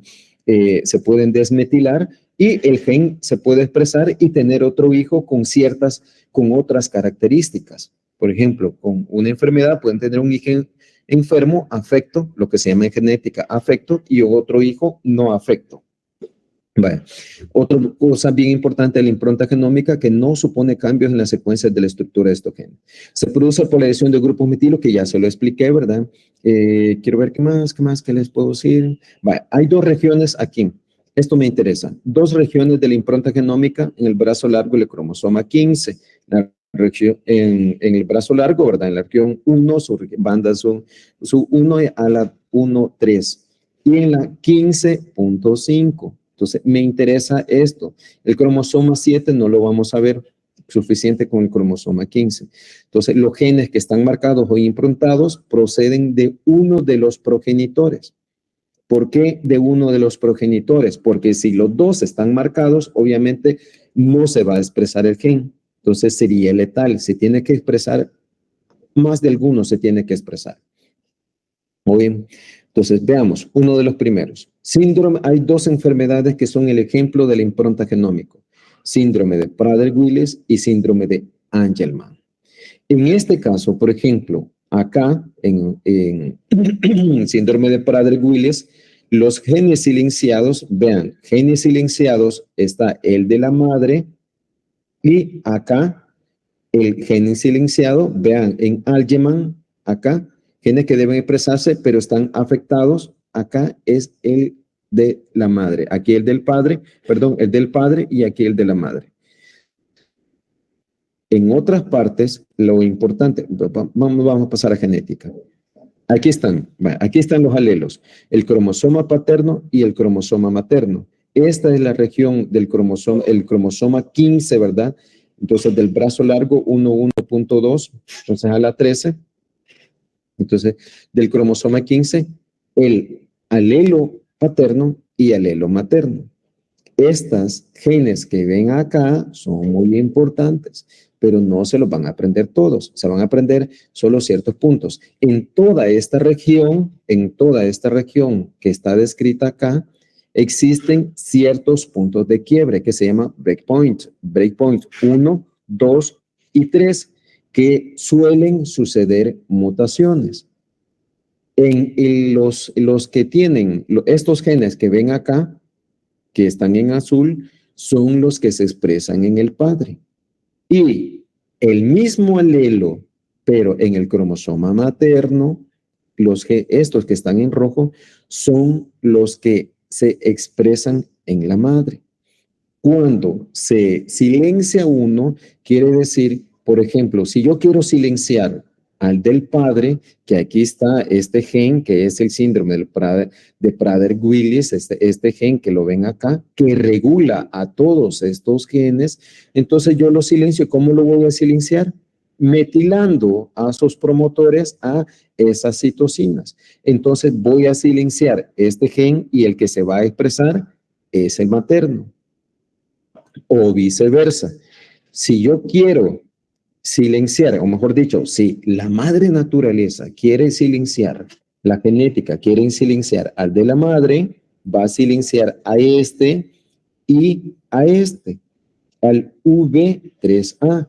Por lo tanto, los que se van a expresar, ¿quiénes son? Los del padre. Los del padre, así sucesivamente. La causa de estas dos enfermedades pueden ser silenciamiento o pueden ser mutación. ¿Por qué? Mutación, que se pierdan todas estas regiones del punto de quiebre 1 al punto de quiebre 2 y se pierdan estas zonas, estos genes que regulan a los demás. O que se pierda acá de la región 1 a la 3, de la 1 a la 3, las de lesiones, que esas son las más graves, porque se pierden todos estos genes, Entonces, sí, en el cromosoma materno se pierden todos estos genes o se silencian, entonces se produce una enfermedad llamado síndrome de Angelman. Síndrome de Angelman. Si es en el cromosoma paterno, se produce una enfermedad llamado síndrome de Prader-Willis. ¿Cuáles son las características de estas enfermedades? Ven, aquí no hay hiperterorismo, no hay otros fenotípicos así bien llamativos, sino que hay ciertas características típicas, como por ejemplo el retraso mental. El retraso mental, hipotonía al nacer, un desarrollo psicomotor alterado. Los niños cuando nacen suelen ser débiles, suelen tener problemas de deglución, pueden tener algunas características inespecíficas, por ejemplo, rasgos faciales, frente estrecha, ojos almendrados, igual que el síndrome de Down, ¿verdad? Labio fino, igual que Cornelia del Reins, boca inclinada hacia abajo, igual que Cruzón, ¿verdad? Manos y pies pequeños, igual. Pueden tener eso, pero lo más llamativo de esto es el retraso mental y la hiperfagia. Y la hiperfagia de estos niños es severa. Y por eso, cuando se estudia la obesidad y otro fenómeno de ingesta, el síndrome de Prader-Willi se toma, por ejemplo, porque los genes que están codificados ahí en el cromosoma 15, entonces tienen que ver mucho con el tálamo e hipotálamo y todas las regiones que tienen que ver con los centros de saciedad y del hambre, ¿verdad? Ya no es del hipotálamo, ya no se diga del hipotálamo. Entonces, hay otros problemas que, por ejemplo, si un niño tiene talla baja y con esa hiperfagia llega a tener una obesidad mórbida, ¿verdad? Y estos son los niños que tienen retraso mental, que no paran de comer y crean otras complicaciones. Al final se mueren con una cardiopatía o se mueren de otros problemas debido a esto, junto con otros que pueden tener, por ejemplo, hipoplasia genital, pubarquia precoz, pueden tener hipotiroidismo. Esto es muy importante porque se asocia también al hipotiroidismo para empeorar más el cuadro clínico, junto con la hiperfagia que ellos tienen. Entonces, este es Prader-Willi. Síndrome de Angelman. Estos niños los van a ver. Prader-Willi y Angelman a nivel de Europa es frecuentes. Entonces, ¿por qué? Porque un Prader-Willi no se puede diagnosticar, difícilmente se diagnostica con una ultrasonografía prenatal. Difícil. Ven un niño que nace con sus proporciones normales y todo lo demás según la ultrasonografía, pero ya cuando nace ahí vienen los problemas. Entonces, por eso es que se ve frecuente bastante en Europa, ¿verdad? Entonces, porque no lo cesan, el embarazo no lo pueden cesar. Entonces, el síndrome de Angelman, también llamada el de las marionetas felices, son aquellos niños que tienen explosiones de carcajadas. ¿Han visto eso? Unos niños que solo pasan riéndose, que lo ven a uno y solo pasan riendo, cualquier cosa pasan riendo y hasta sacan la lengua. Esto es el síndrome de Angelman, característico. También tienen hipotonía, tienen dificultades en la alimentación. Al principio aparece un niño hermoso, por ejemplo, esta niña que ven acá, recién nacida, de haber sido muy hermosa, ¿verdad? Rubia y con ojos azules y todo lo demás. Conforme va creciendo, van viendo el retraso psicomotor. El retraso psicomotor que se va desarrollando, le cuesta caminar, le cuesta hablar y otras características típicas, por ejemplo, la discapacidad intelectual profunda, que son niños que necesitan una educación especial. Entonces, junto con otros, a la microcefalia, la macrostomía, la hipoplasia maxilar, prognatia y otros problemas neurológicos. Pero lo más llamativo de estos niños es el retraso mental o la deficiencia intelectual, llámese deficiencia intelectual, los estallidos de carcajadas, estas risas que pueden ser patológicas, ¿verdad? Estas risas patológicas, junto con que cuando se ríen sacan la lengua. Entonces, ahí los van a ver y los van a ver frecuentemente. Entonces, este es el síndrome de Angelman y el síndrome de Prader-Willi, perdón, que pueden ser problemas de impronta o pueden ser problemas de lesión. Por ejemplo, problemas de impronta genética o problemas de deleción en estos puntos de quiebre, de estos genes. En los padres es muy importante este gen, el gen del Prader-Willi. Y en la madre es bien importante este gen de Angelman y estos también, el V3A. Cuando se lesiona el V3A, cuando hay una lesión que es uno de los más frecuentes, la lesión del V3A en una madre, se produce el síndrome de Angelman o cuando se impronta también sus genes. Aquí lo vemos, dicho de otra forma, de Prader-Willi, por ejemplo, aquí una lesión paterna, obviamente, y predomina la materna, predomina el alelo materno, o hay una disomía uniparenteral materna, que es otra de las causas. Eso quiere decir que los alelos que lleva el niño son maternos y por lo tanto no existe el alelo paterno. Y el que se está expresando son los dos maternos, la disomía uniparenteral materna. Y otra causa, en menor porcentaje, es lo que ya les había explicado, los defectos de impronta, que se metilaron las siglas CPG en los genes paternos, por lo tanto, los que predominan son los maternos, ¿verdad? Igual acá, mecanismos moleculares de Angelman, una deleción, o sea, materna, se delesiona en mayor porcentaje el gen V3A, acá el gen V3A se delesiona o se delesionan los puntos de quiebres, entre punto de quiebre 1 y punto de quiebre 2 o entre el 1 y el 3, que es la más grave. Entonces, la disomía uniparenteral materna, el defecto de impronta y la mutación en V3. Esas son las más frecuentes. Bueno, chicos, esto es en relación a la incidencia. Lo leen después. Vamos a otro grupo de enfermedades ya para terminar. Espero ya para terminar. Son las 9, ya les quito un poco tiempo. Quiero ver cuántos hay. ¿Cuántos han aguantado? 76. Vaya.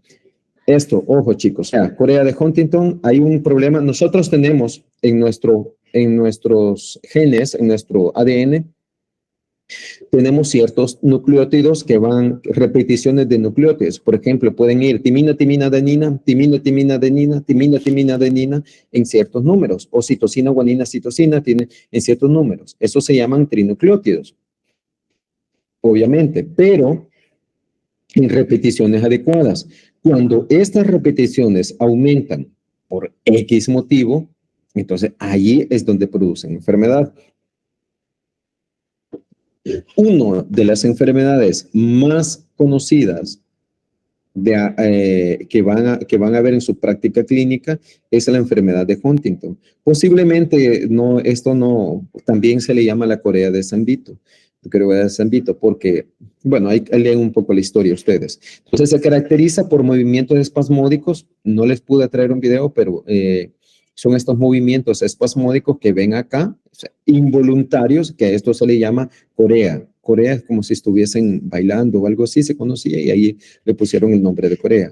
Junto con problemas musculares que luego desencadenan una rigidez y contracturas musculares, ¿verdad? Eso es lo característico de esta enfermedad, aparte de otros más que son secundarios a este tipo de movimiento, ¿verdad? Hay también trastornos cognitivos. Permítanme, chicos, permítanme.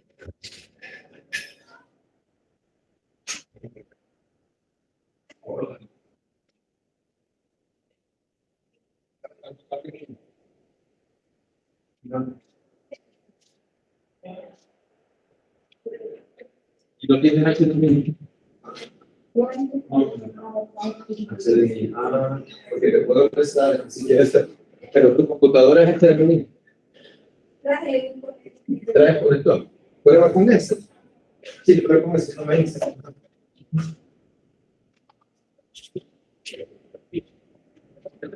Perdonen, chicos, perdonen que estaba atendiendo la tienda, como dicen.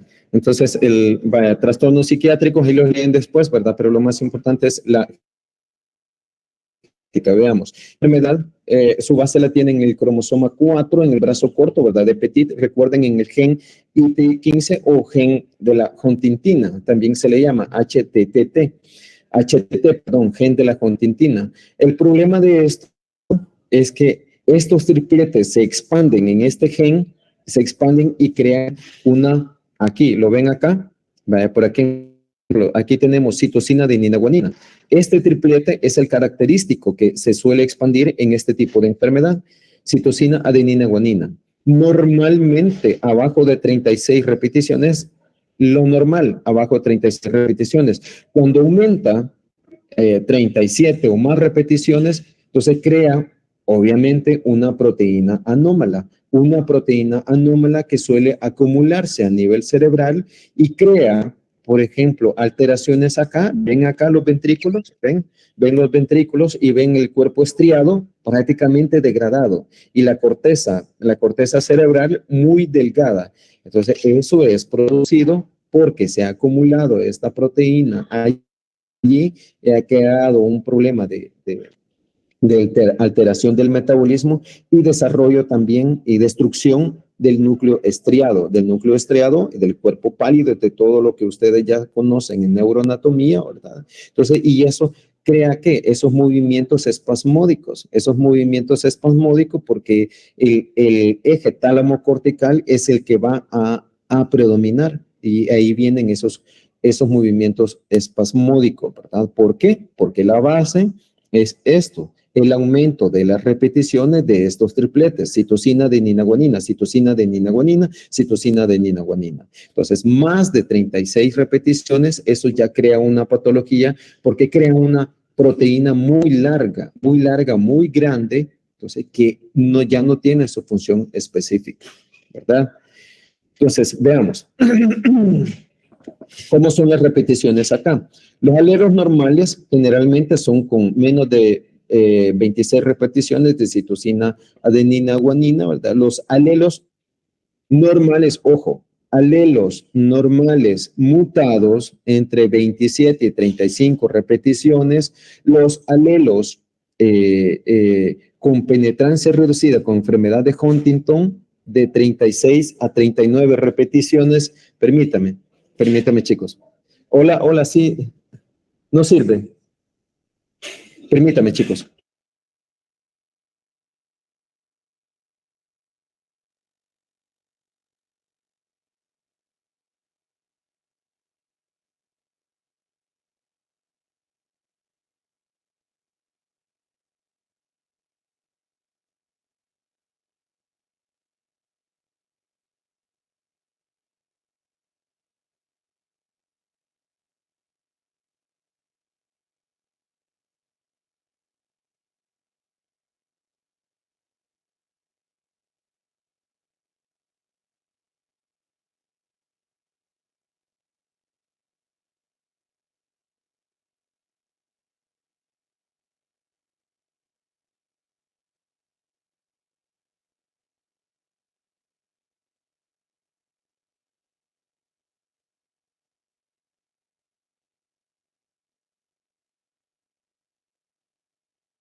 Disculpen, chicos, disculpen.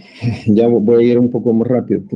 También, entonces, vean, la clasificación de esto, ustedes pueden tener repeticiones en número, ¿verdad? Por ejemplo, pueden ser con penetrancia reducida de 36 a 39 repeticiones. ¿Pueden tener la enfermedad de Huntington? Sí, la pueden tener.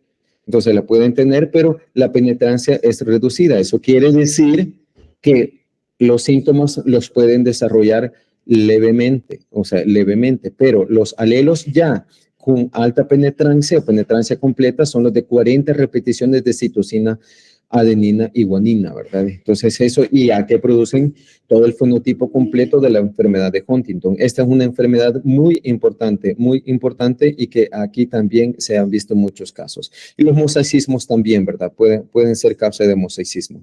Anatomía patológica lo leen después.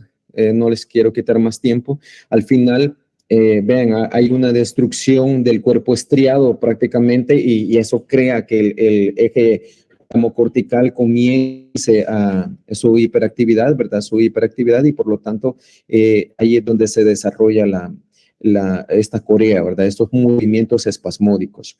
Entonces vamos, lo leen después.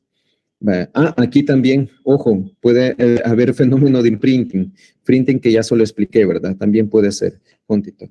Vamos a una de las causas más frecuentes de retraso mental. Si yo les pregunto, ¿cuál es la causa genética más frecuente de retraso mental? ¿Qué me dirían ustedes?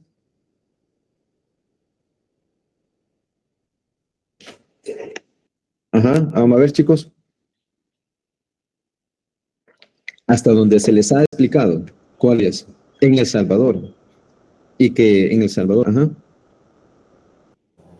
No sé si sería como la trisonomía así como el síndrome Down. El síndrome Down, correcto. El síndrome Down es la causa más frecuente de cromosómica más frecuente de retraso de deficiencia mental o retraso mental.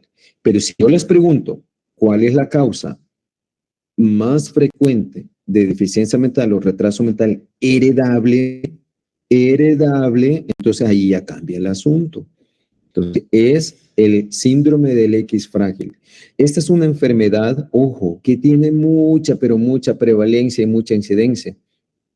¿Hay síndrome de X frágil? Sí. Aquí, sí, quizás todos los pandilleros no entienden que matar es malo. Entonces, o que no tienen conciencia, en serio, se los digo.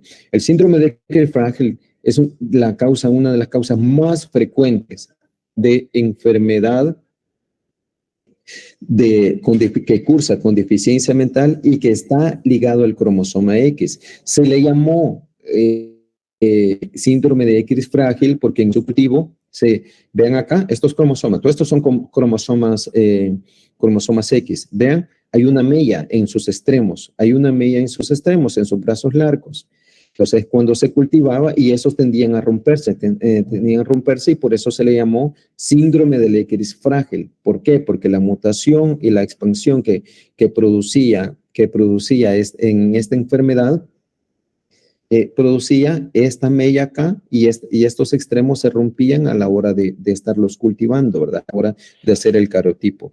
Esta enfermedad pertenece a otros trastornos que se denominan trastornos asociados al X frágil o TASXF. Entonces, que también hay otras enfermedades que se llaman síndrome de temblor, ataxia asociado al X frágil y síndrome de insuficiencia ovárica primaria asociada al X frágil. Entonces, ahora vamos a hablar del síndrome de X frágil. Ven estos niños fenotípicamente, desde allí ya está un poco raro, ¿verdad? A las chicas que les gustan los chicos con caras así alargadas, tengan un poco de cuidado, porque si les ven las orejas, los pabellones auriculares aumentados, vean, hay puede haber cierto hipertelorismo, claro que sí, pueden haber. Entonces, pero se caracterizan más por sus deficiencias mentales. Puede haber estrabismo, piel plano, soplo cardíaco, una piel fina, pero lo más notable es la discapacidad intelectual, que puede ir desde leve, en caso de las chicas, hasta una moderada o en los casos muy, pero muy graves, entonces una deficiencia, un retraso mental grave. Entonces, retraso en la aparición del lenguaje son aquellos niños que no se adaptan adecuadamente, que pasan en kinder mucho tiempo, ¿verdad? Repitiendo mucho primer grado, ¿verdad? Entonces, hay una hiperactividad o que se manifiesta con hiperactividad. A veces el retraso mental, ojo chicos, a veces el retraso mental se manifiesta con hiperactividad. Y eso hay que tener mucho cuidado. No es que el niño sea inquieto o que sea muy listo, no. Es hiperactivo, no pone atención, tiene un déficit de atención. Y algo muy peculiar en este síndrome es que evitan la mirada. Cuando usted se les queda viendo, no es como uno, a veces cuando a alguien le cae mal, evita la mirada. Pero estos niños, cuando uno se les queda viendo, sí, evitan la mirada. Por ejemplo, este caso, vean estos casos, 3 hermanos. Aquí imagínense.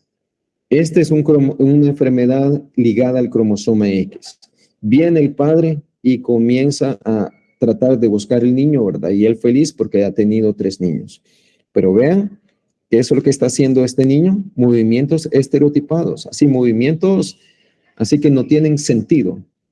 Estos niños bajan la mirada, ven acá, son 3 hermanos con síndrome de X frágil. Con deficiencia mental, este niño se ve con una hiperactividad y estos 2 niños evitan la mirada. ¿Ven las orejas? Pabellones auriculares aumentados, cara larga. ¿Se puede dar en mujeres esta enfermedad a pesar de ser ligada al cromosoma X? Sí, claro que sí. Y aquí ven esta niña preciosa, ven acá con su muñequita, entonces que también con deficiencia mental leve, pero sí se puede dar. Entonces la mamá puede ser portadora, obviamente, puede ser portadora y estar transmitiendo a Raimundo y medio mundo la enfermedad, ¿verdad? Entonces, porque es ligada al cromosoma X. Entonces, las mujeres son las menos afectadas, pero sí se puede dar. Los más afectados somos nosotros, los hombres, ¿verdad? Y aquí ven el caso. 3 hermanitos afectados continuamente, ¿verdad? Y una niña que, ¿verdad? Que nadie pensaría que tiene una deficiencia mental. Entonces, síndrome de Creutzfeldt, ¿cuál es el rollo aquí? Bueno, la alteración fisiopatológica es la expansión siempre de trinucleótidos. La expansión de trinucleótidos que va, por ejemplo, que codifica a una proteína llamada FMRP, ¿verdad? El gen FMR. Entonces, la expansión de un nucleótido, citosina, guanina, guanina. Aquí van y los individuos normales tenemos de 6 a 55. Yo pienso que soy normal, pero de 6 no me he hecho el cariotipo. ¿Cómo es que se llama esta cosa? La secuenciación. Ajá. Los premutados van de 55 a 200 y la mutación completa más de 200 repeticiones. Vean citosina, guanina, guanina, citosina, guanina, guanina en la región promotora. El cromosoma del brazo largo, cromosoma X, ¿verdad? Del gen FMRI. Entonces, el premutado, recuerden, de 55 a 200 y ya más de 200 ya es completamente mutado. Entonces, ahí es donde se produce anómalamente una proteína o no se produce la proteína, ¿verdad? Entonces, la incidencia, vean, 1 en 5,000 en hombres y, ojo, en mujeres, 1 en 4,000 a 8,000 mujeres. ¿Por qué? Porque son las portadoras. Obviamente, un hombre con este síndrome raramente, o sea, no se va a reproducir. Entonces, y por eso está su incidencia, pero son los más afectados y las portadoras, ¿verdad? Entonces, veamos la flatacina. Me voy a saltar esta porque ya es muy tarde, no les quiero quitar mucho tiempo. La ataxia de Friedreichs, entonces también es un problema de eso, pero me voy a saltar a este. Este me interesa, porque este es un caso, son casos que se dan frecuentemente. La distrofia de Duchenne. La distrofia de Duchenne es una de las distrofiopatías que se ven frecuentemente en El Salvador y que se caracterizan por debilidad muscular progresiva con destrucción muscular. Ven, este niño nació normal. Ya para terminar, chicos, tranquilos. Entonces, ven este niño que no se puede levantar adecuadamente. Si ustedes acuestan a este niño, se tiene que dar vueltas, luego apoyar los brazos, luego ampliar la apertura de sus piernas para poderse levantar. ¿Por qué? Porque no lo puede hacer normalmente, porque la destrucción progresiva muscular de forma distal a la proximal, entonces es una característica de estas personas, hasta el momento que llegan a estar de silla de ruedas, pero la debilidad aumenta en el caso de Duchenne y suelen morir generalmente como a los 20, 24 años. ¿Por qué? Porque la debilidad muscular es progresiva, que también afecta a los músculos intercostales. Entonces, este signo se llama el signo de Gowers positivo. Entonces, aparte de esta característica, ven las pantorrillas. Las pantorrillas son anchas. ¿Por qué? Porque hay una hipertrofia muscular que progresa a una destrucción muscular, a una destrucción con depósito de material de tejido adiposo acá o material hialino en las pantorrillas. Al final, que las extremidades inferiores, que son las más afectadas en un principio, entonces ya le impiden deambular. Entonces, hasta que queda en silla de ruedas y luego suceden otros problemas. Esta es la enfermedad que se caracteriza como distrofia muscular de Duchenne. Está la otra, que es la de Becker, que también afecta al mismo gen, pero que es la forma leve. El problema de esta proteína, que es la distrofina, es que pertenece a un grupo de otras proteínas que hacen el anclaje de la célula muscular y de otro tipo de células también, porque también se expresa en el sistema nervioso. Entonces, y por eso también estas personas tienen afectación neuronal también de su coeficiente intelectual. Entonces, el problema de esto es que esta proteína pertenece a un complejo lo ven aquí, la distrofina junto con estas proteínas que andan y le dan estabilidad a la célula e interaccionan con la matriz extracelular, de tal forma que con cada contracción muscular, le dan estabilidad a esta proteína. Cuando esta proteína no existe, la distrofina, ¿qué es lo que sucede? Que comienzan a alterarse a estas proteínas y crean un cuadro inflamatorio y se comienza a destruir la célula muscular. Al destruirse la célula muscular, obviamente van a aumentar los niveles de creatinsinasa, que lo van a ver en el laboratorio. Lo primero, por eso se les manda los creatinsinasa y van a estar hasta los cielos, porque hay una destrucción muscular progresiva de forma distal a la forma proximal de los músculos. Entonces, creando una destrucción y una fibrosis de la célula muscular. Entonces, ¿por qué? Porque esta proteína es tan grande, tiene 79 exones, el gen tiene 79 exones que puede mutarse, mutaciones de novo o mutaciones transmitidas por el cromosoma X. Ojo, mutaciones transmitidas por el cromosoma X. Aquí las mujeres son portadoras también, al igual que el síndrome de X frágil, son portadoras. Y los afectos son los hombres. Aquí estos, se lo digo, aquí la llevamos de perder los hombres, ¿verdad? Entonces, ¿por qué? Porque esta proteína está ligada, el defecto, la síntesis de eso está ligada al cromosoma X, entonces, y es muy grande. Al ser muy grande, tiende a mutar. Cuando se replica, cuando se traduce, tiende a mutar. Entonces, más en la replicación y ahí se comienza a heredar, ¿verdad? Entonces, la genética se encuentra en el brazo corto, el brazo corto del cromosoma X tiene 79 exones. Imagínense, 79 exones. Uf, es una bestialidad. Entonces, la mayor parte son de lesiones que crean una proteína mutada, una proteína más corta y por lo tanto la proteína no va a ser funcional y por lo tanto todo el complejo que se los mostré anteriormente no va a poder darle un buen funcionamiento a la célula muscular y va a comenzar a destruirse, ¿verdad? Perdón. La mayor parte, ojo chicos, pregunta de examen, el distrofia muscular, la mayor parte de los exones, ¿dónde es? De los exones del 44 al 52.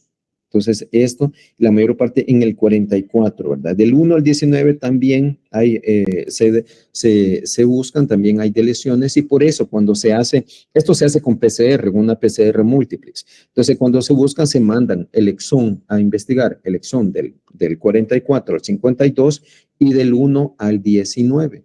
Entonces, porque es la mayor parte de duplicas, de mutaciones, de lesiones, ojo, de lesiones. De ahí vienen las duplicaciones, vienen fenómenos de splicing, vienen fenómenos de no-sense y otro tipo de mutaciones que pueden dar a una proteína corta, truncada, pero ligeramente funcional. Entonces, o una mutación que crea una proteína medio funcional y ahí se produce otra enfermedad que es derivada de esta que se llama el síndrome de Becker, distrofia muscular de Becker. Entonces, que es la forma más leve de la alteración de este gen, pero la forma más grave, se lo repito, la distrofia muscular de Duchenne. Bueno, chicos, nos quedamos aquí. Ya estuvo. Gracias hoy, chicos, por haberme aguantado tanto.